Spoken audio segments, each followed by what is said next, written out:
from our game. Just in general. Just Yeah, I think in general, the entire city was like, that's one of the best halves they've ever seen in their life. I mean, it was a special half, especially the way it happened, obviously. And that's the reaction I got from everybody. One of the best games they've ever seen in their life. Penny, Jordan. Penny, I know you just said that one of the best games that a lot of people have seen, and I'm sure your players feel the same way, just experiencing that. But how do you move forward and like put that to bed and know what FAU is? Yeah, that happened the next day. Obviously, we were extremely happy from coming back from down 22 to a pretty good UAB team. And we knew we had dodged the bullet. And then we had to focus in on FAU. We knew that they were going to play at North Texas last night. And we watched that game, and we know who they are. I mean, it seems like we've faced them a lot because of the NCAA tournament and then here, and then right back to their place. So we know exactly who they are. Penny, you mentioned a couple times going back to the tournament last year how much these guys talk, kind of same thing a couple weeks ago. It's kind of how bad are they in terms of trying to light that fire and talk trash back and forth? They're the best in the business, to be honest. And I like it because that's how I was as a player. I respect that group at the highest level because they back it up. They talk trash and they back it up, so you have to respect them. Dustin May said something last night after that win, how you guys, like last year was kind of like an innocent run for them because no one was really gunning for them, and this year's felt a lot different because, they made a name for themselves last year in the tournament. I imagine you guys probably feel the same way within the league, like you're targeted, in terms of the team to really get up. I mean, what is that like, being in a league where what do you think they're going through? What have you gone through with those sort of? Yeah, when well, you get everyone to that shot? because we always have a lot of talent, pretty much more than any other team, and all the talent, getting all the talent doesn't like assure you wins, obviously, but it makes the other teams really get up for every single game, whether it's at our building or at their place. And every game has been a T-shirt game. That's really weird going into every arena, seeing T-shirts out on the chairs for every game that you go to. Sometimes you have to be careful what you wish for. You want to be the big dog, you gotta be able to back it up. And that's what I was going to say on the flip side of it is, when you can back it up and you go to these different places and you win like FAU has done, then it's gratifying and rewarding because you're like, everybody's gunning for us. We're not sneaking up on anybody, and we're still winning. And the league, they set this up like they have previously with you in Houston. Like there was an assumption you two this game would be for the, regular season title. And obviously you both had good years, but not quite as good years as you thought you were going to have. How have you seen that play out, from your perspective of why? Are you surprised that it hasn't worked out that way? What have you learned about, I guess, going through that, if you will? I've learned that even though you're the favorite, obviously we know that don't mean that you're going to win. And there are a lot of teams out there that have better chemistry. They're one of the teams. Then we are. We're always adding 12 players, 11 players, so it takes a while. We got off to a hot start, but then we hit a brick wall because of the same thing, the gift and the curse of having a new team. And a lot of these teams have been together for a minute. North Texas, Rice, Charlotte, these teams have been together, so they were better than people gave them credit for because of chemistry. And every night, man, you got a battle. And the nation doesn't want to respect our league, but some pretty good teams. You see, I think FAU has had 2 or 3 overtime wins. I mean, it's not easy at all. But it seems as if it was going to be us and FAU for the title, and it didn't happen. You just have to tip your hat to Florida, South Florida, for running through the league and taking care of business. Coach, I'm sure you're familiar with the stakes of what Saturday entails. Either you in that top 4 seating area or you fall out, play an extra day. How do you keep your guys kind of focused on just winning the game and not so much on the stakes of the moment? Or, does a win like what you just had, help something like that? I think a win like we just had, because the second half, how special the defensive side was and the execution of the offense, I think that what you keep them loose with is preparation. The preparation should take away all of the nervous energy. And you try to tell them to have fun. You don't start putting a lot of pressure on guys because that's when they can go the opposite way. You just want to have fun on Saturday. Do you think that first half against UAB was that pressure that caused you all to falter there? I think so. I think it was like, hey, this is putting us in position to get a double bye. This is putting us in 4th place from where we've kind of worked our way up. and sometimes they can work against you. So on Saturday, it's about having fun and being prepared. Hey Penny, this is a small arena, similar to Tulane, but with Tulane, you have a lot of people from Memphis that actually go down here. I think no one from Memphis won't be there. So how you prepare your team for such a very hostile environment? The good thing about a veteran team is that they've been in hostile environments before. So this team at Texas A&M was hostile. Most all our games have been hostile, but at Texas A&M, at UAB, at North Texas, a lot of these games have been at SMU, very hostile, even though it's a smaller arena, so we're used to it now. And, it's still going to be in effect because at home, guys play better at home. We have to hold it together, and we know exactly what we need to do, but it is what it is. You got to still go and play. Not looking too far ahead. You said you pay attention to the net and the metrics because you have to.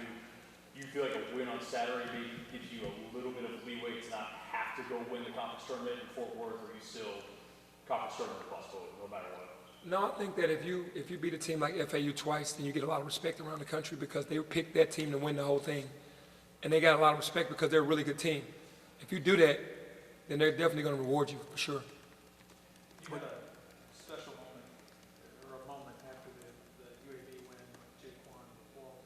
You were looking on the box score, highlighted his 13 rebounds. Is that, how did that come together? What made you go over there and sort of? Yeah, well, I've been challenging Naquan and Jaquan, but Jaquan Walton all year about rebounding because I feel like he's fast enough, athletic enough, tough enough to go in there and get more rebounds. He said where he came from, he's only been told to play defense and score. He's never been told to really actually go rebound, which is shocking to me because of his athleticism. And for him to get 13 rebounds in a big game, that shows that he was locked in and focused. So I wanted to reward him with, showing him a lot of love. The way he's rebounding, does it change how you think about your front court depth, especially if you're going to go up against Golden again, you're shorthanded in the front court? How do you play that thought process of like if you've been lucky in that neither of those guys have gotten in foul trouble really the last few games, but you might run into a scenario where Yeah, you're always thinking about that, but you have hybrids that can step in. Jaquan is strong enough, athletic enough, and fast enough to guard. So is David. But Golden is a handful, so you just have to tell those guys to be smart, Naquan and Nick. But if you have to go to that situation, then you should have the advantage on the offensive end. What's Jordan Brown's, like how healthy is he? It looks like he's practical game, it looks like he's toughing it out. It looks like he's not 100%, but what's his I status? think he's probably 90. I think he's about 90. I think he's feeling better than has all year, but he's about at 90. What kind of a couple of things that imperative to be successful Sunday? Just be locked in on the game plan. You gotta, they're a great transition team, and you know who their main guys are. You gotta rebound the ball, and you gotta get back in transition. Kind of piggyback off of Mark's question. Coming into the year, you had, before Naquan joined the team, you had pretty good depth in your front court. Adding Naquan, obviously, everybody on the outside looks at it and says you've got two big, bruising bigs in Jordan and Malcolm, and then you've got Naquan and Nick. Lots of toys to play with, if you will. Has the emergence of Nick and Naquan playing together kind of changed your view on maybe the kind of bigs you want to play with? Because you would think those guys would be able to rebound as well as they have been, or maybe guard the bigs in the AAC the way they have. Has it changed your viewpoint on that at all? I think you always need a hybrid like Nick and Naquan, and you always need a Malcolm Dandridge or Jordan Brown. Because you got to play these guys. What if you go against Kansas, or if you go against, Purdue? You see Jaquan Walton or Naquan Tomlin down there playing against Zach Edey. I'm just saying, you do need both. Your backup big should be a hybrid to me, because I think that gives you an advantage with someone that can take the big on the outside and be successful doing it that way. But I've always loved hybrids, 6'8" to 6'9", 6'10", that can go inside, outside, that can run the floor really well. And they're definitely holding their own because even the bigs for UAB are really tough as well. You talked about it before, but now that you have a 4-game sample size of it, how do you describe the layer dimension that your team has gained by Naquan Tomlin's presence? Yeah, it's been a great layer to add because we've been waiting on that. I've seen him struggle with trying to find his way offensively. Defensively, he was getting into foul trouble early, so he's just kind of figured both sides out, just from being smarter and then being more assertive on the offensive end and us giving him more opportunities. But he's been doing a lot of stuff without really running plays for him, just how we run our offense, him popping back behind three, being a three-level scorer. So it definitely has added a great layer to our team. You mentioned assertion. No, I'm waiting just like you guys are. You mentioned assertion, and really nobody's more assertive on this team than David Jones. All the watch lists and the accolades have kind of come his way lately. Is he an All-American in your mind this year? Absolutely, and rightfully so with the accolades, because he's done some special things this year, from where he was last year to where he is this year. You can arguably say we wouldn't be where we are without him, because he's carried the load offensively pretty much all year when other guys were struggling, and then he's our leading rebounder and in steals. You've said multiple times throughout the season that part of the reason you're on that bubble conversation right now, as opposed to like just a solid at-large in team, is the lack of respect of the league that you're playing in. What do you think can be done in the future to maybe allow the American to get more respect or whatever? I don't think they ever will. It's sad to say. They love the Mountain West. They say it could be 5 to 7 teams from the Mountain West. I think I looked the other day, San Diego State was 5th in the league, and they're 21st in the country. I mean, they give the Mountain West a lot of love, so it takes away from us. If there was a 4-bid league, maybe they give us one more. I know it's a 3-bid league, at least in the AAC, not a 1 or 2. Why is this league better than, say, a Mountain West or other? I don't want to disrespect the Mountain West. I'm just going by what they say, but I feel like South Florida, us, FAU, SMU, even North, a lot of teams in this league we can match up against other leagues. And I hope I didn't leave anyone out, UAB, the teams that are at the top 7 teams can play with any top 7 teams around the country. I feel like that. I really do. But it just seems like they will never, I won't say never, I don't know what it's going to take for them to respect what's going on, because FAU didn't just blow through this league. We haven't blown through this league. South Florida is a team that got picked 13th or whatever they got picked, got the chemistry, played great basketball all year, but there haven't been many blowouts in this league. Nick said after the ECU game that he's coming back. Have he told you that before? No, he hadn't told me that, but I figured that he would. He's just now getting his feet wet with how he's played a new game than he's ever played at Temple, and now he's starting to like being out on the perimeter more, being able to take threes, working on his ball handling and his skill set. Coach McKee did a great job of teaching him the game, but now he's in a setting where he can actually open his offensive game up more.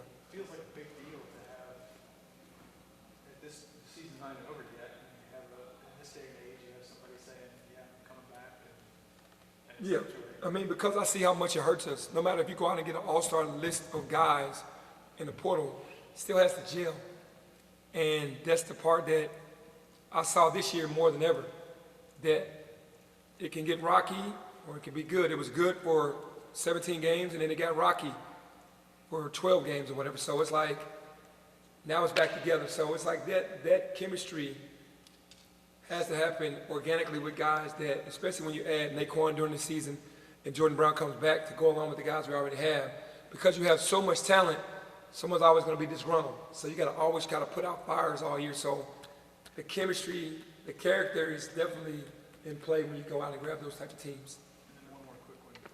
On March 7th, what would you give yourself as far as odds are concerned of convincing David Jones to use his last year? I'll say Are you 60-40, 70-30 us. I'll say that. You're going to try it, obviously. Absolutely. But I'll never hold anyone back. If his destiny is to be a lottery pick or a first rounder or a high second rounder, man, I'm going to applaud that, because that's what we want for our guys. But if he wants to come back, I'm definitely going to be pushing for him to come back if he doesn't get what he wants. Thanks, Coach. Thank you.